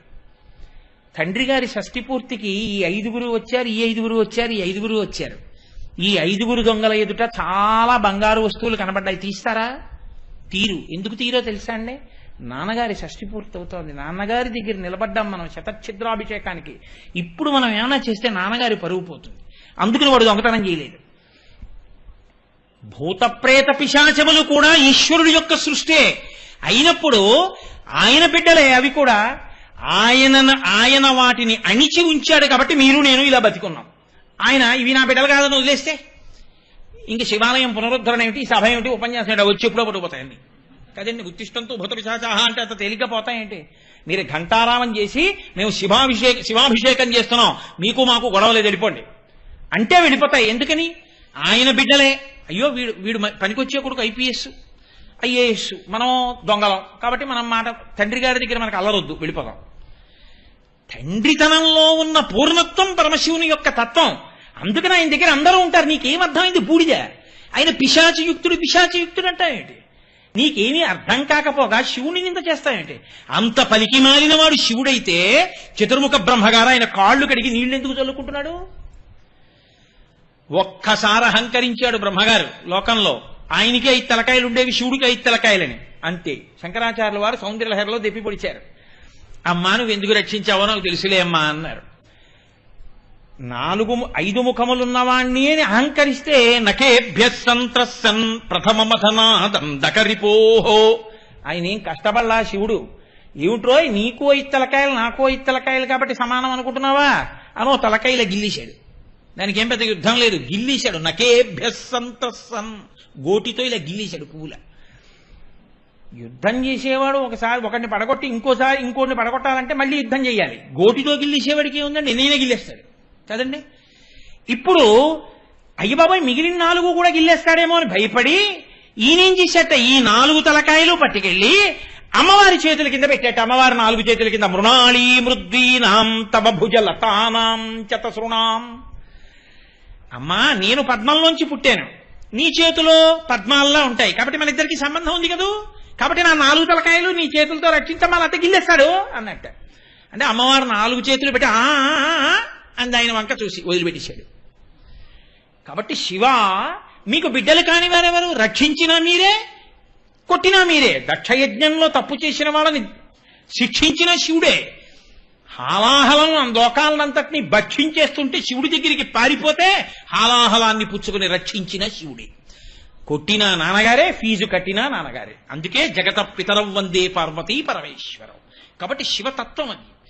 కాబట్టి ఈశ్వర మీ పాదములను బ్రహ్మ కడిగి ప్రతిరోజు మీ పాదముల కంటినటువంటి రజస్సుని తల మీద తల్లుకుంటున్నాడు. నీకెందుకు నా బుద్ధి పుట్టలేదు? భవో నహోద్వేష్టి శివం శివేతరహ ఆవిడ తీర్పిచ్చింది వాంగ్మూలంలో. శివుడు అక్కర్లేదన్న వాడికి ఎన్నున్నా వాడికి శివం మాత్రం రాదు. కాబట్టి శివుడు అక్కర్లేదనకూడదు. శివుడికి నేను దాసుడను కావాలి, నేను శివభక్తుణ్ణి కావాలని అడగాలి. అడిగితే అన్ని భక్తులు అవే వస్తాయి. కాబట్టి నీవాడను కావాలని మీరు మీ ఆయన దగ్గర మనసు పెట్టడమే మీరు ఆయనని చేరుకోవడానికి రసమార్గము. అందుకే ఈ శివాయచ శివ అన్న నామాన్ని ఎంత పదిలంగా దాచారో తెలుసా అండి వేదాల్లో. స్వరం చేత మంత్రాన్ని ప్రయోగం చేయడం చేత వేదములు 3. అందుకే వేదత్రయీ అంటారు. త్రయీ అంటే 3 వేదాలే. అందుకే త్రైవేద్యం హృద్యం త్రిపురహరం అద్యం త్రినయనం అని శంకరాచార్యుల వారు కూడా శివానందలహరిలో వేదాలని 3గా చెప్తారు. ఈ 3లో ఋక్ యజుర్ సామ, ఋగ్వేదం సామవేదం అటు ఇటు గోడలుగా పెట్టి మధ్యలో యజుర్వేదాన్ని దాచారు. మళ్ళీ యజుర్వేదంలో 7 కాండలు, 7 కాండల్లో 3 కాండలు అటు 3 కాండలు ఇటు పెట్టి మధ్యలో 4వ కాండ దాచారు. మళ్ళీ 4వ కాండ మధ్యలో రుద్రాధ్యాయాన్ని దాచారు. అంటే పదిలమై అత్యంత విలువైన వస్తువుని దాచినట్టు. మళ్ళీ ఈ 3 కాండలు, ఈ 3 కాండల మధ్యలో ఉన్న 4వ కాండ మధ్యలో రుద్రాధ్యాయం పెట్టారు. రుద్రాధ్యాయానికి ఉన్న కాండల మధ్యలో 8వ కాండ పెట్టారు, 8వ అనువాకం పెట్టారు. మళ్ళీ 8వ అనువాకానికి చిట్ట చివరిలోకి తీసుకెళ్లి శివ మంత్రాన్ని, శివనామాన్ని అక్కడ దాచారు. అందుకే నమ సోమాయ రుద్రాయ నమ సామ్రాయ అరుణాయ నమ శంగాయ పశుపతయే నమ ఉగ్రాయ భీమాయ నమో అగ్రే వధాయ దూరే వధాయ నమో హంత్రే హనీయసే నమో వృక్షేభ్యో హరికేశేభ్యో నమస్తారాయ నమ శంభవే మయోభవే నమ శంకరాయ మయస్కరాయ నమ శివాయ శివతరాయ. అక్కడ దాచారు నమ శివాయ. అంటే ఎంత పదిలమై, ఎంత గోప్యమై, ఎంత విలువైనదో కాబట్టి వేదములలో అంత జాగ్రత్తగా దాన్ని దాచారు. అంత గొప్ప నామమయ్యా శివనామం. ఆ శివుడు కేవలము ప్రళయకర్త అని అనుకోవద్దు. శివుడు చేసే పని అంత గొప్పది. ఆయన ఆత్యంతిక ప్రళయము అని ఒకటి చేస్తాడు, మహాప్రళయము అని ఒకటి చేస్తాడు. ఆయనే నిత్య ప్రళయము అని ఒకటి చేస్తాడు. నిత్య ప్రళయము అంటే ప్రతిరోజు పనుల మీద తిరిగి తిరిగి తిరిగి తిరిగి సమస్త జీవులు డస్సిపోతాయి. అలిసిపోతే మీరు 10 రూపాయలు ఇచ్చి చలానా కడుతున్నారా, 20 రూపాయలు ఇచ్చి ఏమైనా వస్తువు కొంటున్నారా? మీరు వెళ్ళి ఇలా నేల మీద పడిపోయినా, కుర్చీలో పడిపోయినా, మీరు అలిసిపోతే నిద్రారూపంలో మిమ్మల్ని పట్టుకుని సుఖంగా మీరు నిద్రపోయేటట్టు చేసి, అందుకే బాగా నిద్ర పట్టిన వాళ్ళందరూ సుఖంగా నిద్రపోయానంటారు. బాగా నిద్రాకాలిక సుఖమునిచ్చి మళ్లీ తెల్లవారేటప్పటికి మీ ఇంద్రియములకు శక్తినిచ్చిన వాడెవరో వాడు శివుడు. వాడు నిత్య ప్రళయం చేస్తాడు. ప్రళయమునకు నిద్ర, నిత్య ప్రళయం, ప్రతిరోజు సమస్త భూతములకు నిద్రనిచ్చేవాడు పరమశివుడు. ఆత్యంతిక ప్రళయం భక్తితో కూడిన కర్మాచరణము వలన జ్ఞానమిచ్చేత్ మహేశ్వరాహ. మహేశ్వరుడు జ్ఞానమిస్తాడు. ఆ జ్ఞానము వలన మళ్లీ పుట్టవలసిన అవసరం లేని పునరావృత్తి రహిత శాశ్వత శివ సాయుధ్య స్థితిని ఇచ్చి మోక్షమిచ్చేవాడు శివుడు. ఆఖరికి భక్తితో ప్రవర్తించి తనని పొందడానికి ప్రయత్నం చేయకుండా ఉండిపోయిన జీవుల్ని, అయ్యో వీళ్ళు ఎలాగో నన్ను పొందట్లేదు, నేనే వీళ్ళని పొందేస్తే గొడవ వదిలిపోతుంది కదా అని మైనపు ముద్ద వచ్చి నల్లపూసల మధ్యలో పడితే నల్లపూసలు దానికంటుకున్నట్టు సమస్త జీవులను తానే పొంది తనలో కలుపుకుని మహాప్రళయం చేసేవాడు పరమశివుడు. ఏది ఆయన చేసిన పనిలో ఎక్కడ కాఠిన్యం ఉంది? పరమకారుణ్యమూర్తి శంకరుడంటే. అందుకే దేవతలు భాగవతంలో ఒక మాట చెప్తారు. ఆయన ఆ దేవుని, త్రిపుర సంహారకుని, చంద్రశేఖరుని మీరు రోషింపచేసిన మంగళములు పొందదగునే పద్మగర్భునకునైనా అటువంటి మహానుభావుణ్ణి నింద చేసి ఆయనని విమర్శించి ఆయనని తిడితే బ్రహ్మగారికి మాత్రం సుఖం పుడుతుందిరా. సాక్షాత్తు భాగవతంలో వేసినటువంటి ప్రశ్న దేవతలది. కాబట్టి అంత గొప్ప శివనామము, అంత గొప్ప శివశక్తి, అంత గొప్ప శివతత్వం, దాన్ని ఇన్ని చోట్ల ప్రకాశింపచేశారు. ఇంకా నేను భారతాది పురాణములను, ఇతిహాసములను విడిచిపెట్టేస్తున్నాను. ఎందుకంటే ఇంకా నేను వాటి గురించి ప్రస్తావన చేసే అవకాశం లేదు. కనీసం ఇంకా ఎలాగో మిగిలిన 3 ప్రయత్నం కూడా అనవసరం. ఒక నామంతో ఇవాళ సరిపెట్టేసుకోవాలని నిర్ణయానికి వచ్చేసాను. కానీ మీతో ఒక్క మాట చెప్పి నేను ఈ శివనామం మీద చేస్తున్నటువంటి ప్రసంగాన్ని ఇవాళ పూర్తి చేస్తాను. మనకి నాగుల చవితి వస్తోంది. నాగుల చవితి తిథినాడు మనందరం పర్వదినంగా చేస్తాం. కార్తీక మాసంలో వచ్చేటటువంటి అత్యంత గొప్పదైనటువంటి తిథిల్లో నాగుల చవితి ఒకటి. నాగుల చవితి మీరు చూడండి, ఎవరిని పూజ చేస్తాం? పుట్టలో ఉన్న పావుని పూజ చేస్తాం. మీరు కొంచెం జాగ్రత్తగా గమనించండి. మీకు తేలిగ్గా అర్థం అవడానికి నేను ఎక్కువ సమయం అవసరం లేని రీతిలో ఆవిష్కరించే ప్రయత్నం చేస్తున్నాను. నాగము అందరికీ ఆభరణం, దేవతలకి. వినాయకుడు పొట్టకి చుట్టుకుంటాడు. సుబ్రహ్మణ్యుడు సరే పైకి లేచినటువంటి పడగలతో ఉన్న జంటనాగుల రూపంలో ఉంటాడు. శివుడు నాగాభరణుడు. సాక్షాత్తు శ్రీ మహావిష్ణువు శేషశయనుడు. ఆయన నాగం మీద నిద్రపోతూ ఉంటారు, పడుకుని ఉంటారు. నిద్రపోతూ ఉంటారు అంటే లోకంలో ఒక విషయం ఒకటి ఉంది. విష్ణువు నిద్రపోతారు ఆషాఢ మాసంలో, ఆయన మళ్ళీ ఏదో కొన్నాళ్ళు పోయిన తర్వాత ఉద్ధాన ఏకాదశి అని నిద్రలేస్తారని. ఆయన నిద్రపోయే నిద్ర మనం నిద్రపోయే నిద్ర లాంటి నిద్ర అనుకోకండి. శ్రీ మహావిష్ణువే నిద్రపోతే లోకాలను రక్షించేవాడు ఎవరండి? ఆయన నిద్ర తామసిక నిద్ర కాదు. నిద్రాముద్రాం నిఖిల జగతి రక్షణే జాగరూకం. ఆయన ఈ కన్నులు మూసి లోకన్నుతో ఎవడు భక్తితో ఉపాసన చేస్తున్నాడో దక్షిణాయనంలో గమనిస్తూ ఉంటాడు మనసుల్ని. అంతటి శక్తి స్వరూపమై పడుకుంటాడు. అందుకే ఆయన పడుకున్న కాలం అంతా ఉపాసన కాలం దక్షిణాయనం తప్ప ఆయన నిద్ర తామసిక నిద్ర కాదు. ఆయన నిద్రపోతాడండి అని చెప్పకూడదు, అది తెలిసి తెలియనితనం. ఆయన నిద్ర కాదది. నిద్రాముద్రాం నిఖిల జగతి రక్షణే జాగరూకం. మనకి జాగరూకం ఉండదు నిద్రపోతే. ఆయన బాగా జాగ్రత్తగా పరాకుగా గమనించే కాలం. కాబట్టి దక్షిణాయనంలో ఆయన నిద్రాముద్ర పట్టిన కాలంలో అత్యంత జాగ్రత్తగా మనం ఉపాసన చెయ్యాలి. అలాంటి నిద్రాముద్ర ఆయన శేషుడి మీద పడుకుంటాడు. అది పాము. అదే పావుకి విరుద్ధమైనటువంటి గరుత్మంతుడి మీద ఆయన ఉంటాడు. ఆతత పక్షమారు తరజ కంపిత ఘూర్ణితాచల వ్రాత మహర్ణ ఉండు అంటారు నన్నయ్య గారి మహాభారతంలో. ఆయన రెక్కలు ఇలా విప్పు వేస్తుంటే అందులోంచి వేదముల యొక్క స్వరములు వినపడుతుంటాయి గరుత్మంతుడికి. అటువంటి మహానుభావుడు పాములు తింటాడు ఆయన. కాబట్టి పాములకు శత్రువు మీద ఎక్కి తిరుగుతాడు. గరుత్మంతుడి యొక్క ఆహారమైన పాము మీద పడుకుంటాడు. పరమశివుడు నాగాన్ని ఆభరణంగా వేసుకుంటాడు. వాళ్ళ అబ్బాయి పాములకు శత్రువైన నెమలి మీద ఎక్కి తిరుగుతూ ఉంటాడు. పరమశివుడు ఎక్కేటటువంటి ఎద్దు, ఆవు, వీటి రెండిటి డెక్కలు పాము మరణించడానికి ఒక కారణం. మీరు కావాలంటే స్కాంద పురాణం చూడండి. స్కాంద పురాణంలో పాములు మరణించేటటువంటి స్థానాలు చెప్పారు. అందులో ఆవుల, ఎద్దుల డెక్కలు ఒక కారణం. వాటి డెక్కల కింద పడి చచ్చిపోతాయి. మరి ఆయన ఎక్కే ఎద్దు కింద మాత్రం పాము పడి చచ్చిపోదా? మూడవది ముంగిస. సంస్కృతంలో నకులి అంటారు. ఈ మూడు పాముకి శత్రువులు. మరి నెమలి ఉంది అక్కడ. నెమలి పావుని తింటుంది, పాము ఎలకని తింటుంది. ఆ ఎలక విఘ్నేశ్వరుడికి వాహనం. ఎద్దుని పులి తింటుంది, ఆ ఎద్దు ఈయనకి వాహనం, పులి ఆవిడికి వాహనం. ఏమిటా కుటుంబం? అన్ని సమైక్యంగా ఉంటాయి. అందులో నువ్వు నేను లేవు, అన్ని నేనులు ఒక్కటై ఉంటాయి. అది శివ కుటుంబం అంటే. అందుకని వాటి మధ్య ద్వేషాలు ఉండవు అక్కడ. అన్ని పార్కింగ్ ప్లేస్ లో పెడితే ఒకదాన్నొకటి చెనక్కవు, చక్కగా చూస్తూ కూర్చుంటాయి. కాబట్టి పాము అన్న మాటకు అర్థం ఎప్పుడూ ఒకటి గుర్తుపెట్టుకోండి. 2 లక్షణములను చెప్తుంది వేదాంతంలో పాము. ఒక పాము మీలో ఉండేటటువంటి తేజస్సుని హరించేస్తుంది. అది ఈశ్వరుడు లోపల తయారు చేసేటటువంటి శక్తిని, తేజస్సుని కామప్రచోదనం చేయించి లోపల ఉన్న తేజస్సుని అధోముఖంగా కింద పడిపోయేటట్టు చేస్తుంది. దానివల్ల ప్రాణశక్తి, తేజస్సు క్షీణిస్తాయి. దాన్ని చెడ్డపాము అని పిలుస్తాం. అదే శక్తి పైకి జాగృతమై ఊర్ధ్వరేతస్కుడై ఆ తేజస్సుని అనుష్ఠానానికి వాడుకున్న వాళ్ళు ఈశ్వర పథంలో ప్రయాణిస్తారు. అపారమైన జ్ఞాపక శక్తితో దీర్ఘాయుష్మంతులై ఆసన శుద్ధి కలిగి ఎంతసేపైనా కూర్చుని ఈశ్వరోపాసన చేస్తారు.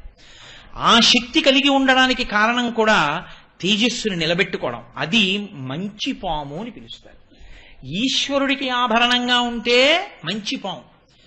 ఈశ్వరుడి చేత చెనకబడుతోంది అంటే నీ తేజస్సు క్షయమైపోవడం. తేజస్సు క్షయమైపోకుండా చూసుకోగలిగిన బుద్ధి ప్రచోదనం లోపల జరగాలి. దాని కొరకు ఈశ్వరుణ్ణి చేరుతాడు. అందుకే పైకి లేచినటువంటి జంట పాముల్ని పూజ చేస్తాం. అంతేగాని నేల మీద పడుకున్న పాముల్లో ఉండవవి.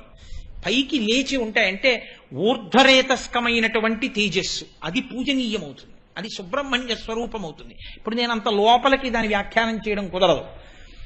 అలాగే సుబ్రహ్మణ్య స్వరూపమైనటువంటి పాము తేజస్సుకి సంబంధించింది కాబట్టి అది వంశాభివృద్ధికి పనికి రావాలి. వంశాభివృద్ధికి పనికి రాకుండా సంతానము పొందలేకపోతున్నాడు అంటే ఎక్కడో ఈశ్వరానుగ్రహ లోపముందని గుర్తు. ఈశ్వరానుగ్రహం లోపించి సంతానం కలగకపోతే నాగదోషం ఉంది అంటుంటారు. అందుకే సుబ్రహ్మణ్యుడికి ఉన్న నామాలలో వంశవృద్ధి కారకాయ నమః ఒక నామం. కాబట్టి నాగమును పూజ చేస్తాం. కానీ ప్రమాదకరమైన కాలమంతా ఎప్పుడో తెలుసా అండి? ఇప్పుడే. కార్తీక మాసంలో ఏమవుతుందంటే పంట రంగు మారుతుంది. ఇప్పుడు ఆకుపచ్చగా ఉన్న చేలన్నీ పసుపచ్చగా మారుతాయి. అంటే పాలు పోసుకుంటున్నాయి కంకులు అంటారు.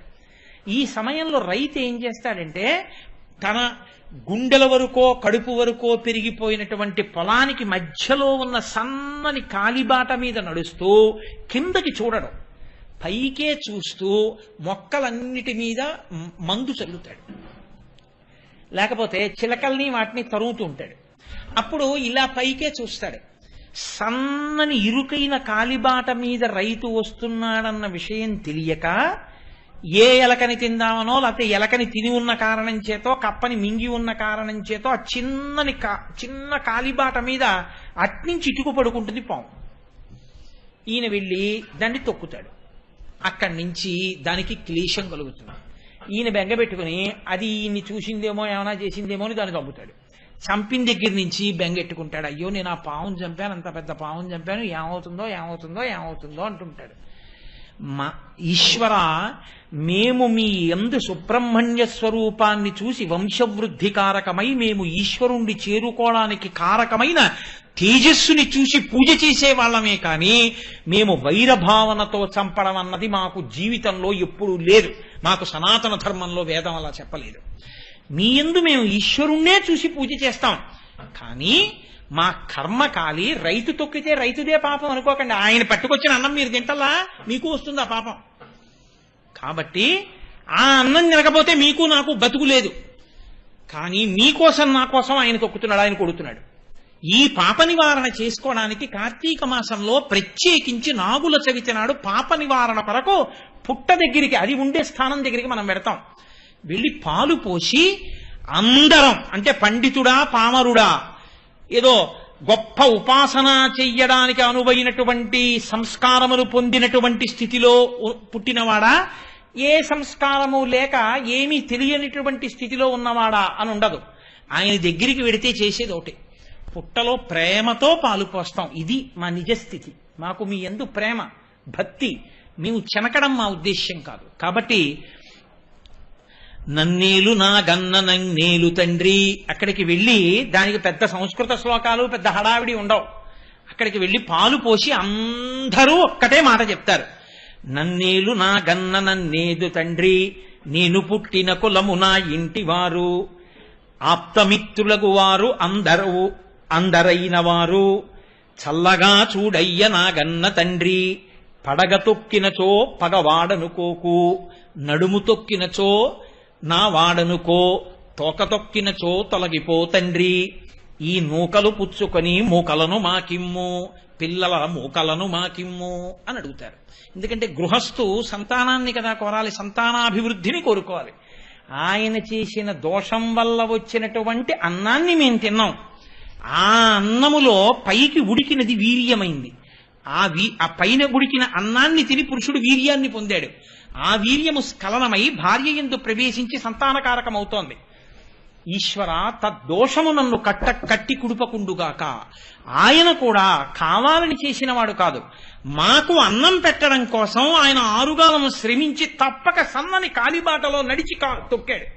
కాబట్టి పడగ తొక్కాడని పగవాడనుకోవద్దు, నడుము తొక్కాడు కాబట్టి నీవాడనుకో. నడుము తొక్కినచో నా వాడనుకో, తోక తొక్కినచో తొలగిపో తండ్రి.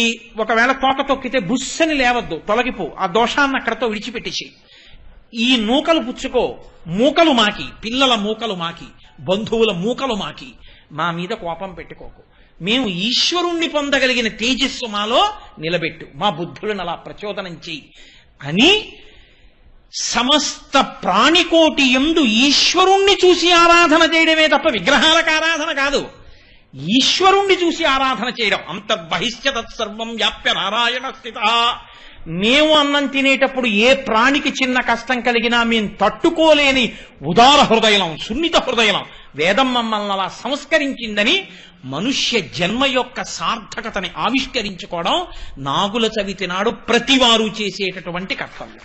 కాబట్టి చక్కగా ఆ కోణంలో మీ దగ్గర లేకపోతే నేను రేపు నాగబాబు గారికి ఇది రాసి పట్టుకొచ్చి ఇస్తాను. ఇక్కడ ఒక బోర్డు మీద రాస్తారు. మీ దగ్గర లేకపోతే అలా చదివితే సంస్కృతం లేదు కదండి అని మీరు అనుకోక్కర్లేదు. చక్కగా మీరు ఒక కాగితం మీద రాసుకుని పుట్ట దగ్గరికి వెళ్ళి నూకలిచ్చి ఏదో గుడ్డు వేస్తారు, పాలు వేస్తారు, వేసి ఆయనని నిష్కల్మష హృదయంతో ఈ కోణంలో ప్రార్థన చేయండి. మీ తేజస్సు ఈశ్వరుల్లో కలవడానికి హేతు అవుతుంది. మీ వంశం అవిచ్ఛిన్నంగా పరంపరాగతంగా కొనసాగడానికి హేతు అవుతుంది. అలా నాగదేవతని పూజించే రోజు నాగుల చవితి. ముందు చెప్తే కదా మీరు ఏమైనా చేయడానికి అవకాశం ఉంటుంది. మీకు అన్నీ తెలుసు తెలియనట్టు ఉంటారనుకోండి. అయినా ఏదో నా ఆతృత లేకుండా నేను నాగుల చవితి నాడు సాయంకాలం చెప్పాను అనుకోండి, మీరేమంటారు, ఇదేం అఘాయిత్యం రా, ఈ మాట ముందు పొద్దున్నన్నా చెప్పాలి నిన్నన్నా చెప్పాలంటారు. అందుకుని ముందుగా చెప్తున్నాను. రేపది పట్టుకొచ్చి నేను నాగబాబు గారికి ఇస్తాను, ఇక్కడ ఒక బోర్డు మీద రాస్తారు. మీ అందరూ కూడా అన్ని ప్రింట్లు వేసి అందించడం సాధ్యం కాదు కదా, మీ ప్రయత్నం కూడా ఉండాలి. పురుష ప్రయత్నం. ఓ పెన్నో కాగితం తెచ్చుకుని రాసుకోండి, రాని వాళ్ళు ఉంటే చక్కగా పుట్ట దగ్గరికి వెళ్ళి చదువుకోండి. ఇవాళకి శివనామంతో సరిపెట్టుకోండి, రేపు మహేశ్వర నామాన్ని ప్రస్తావన చేస్తాను.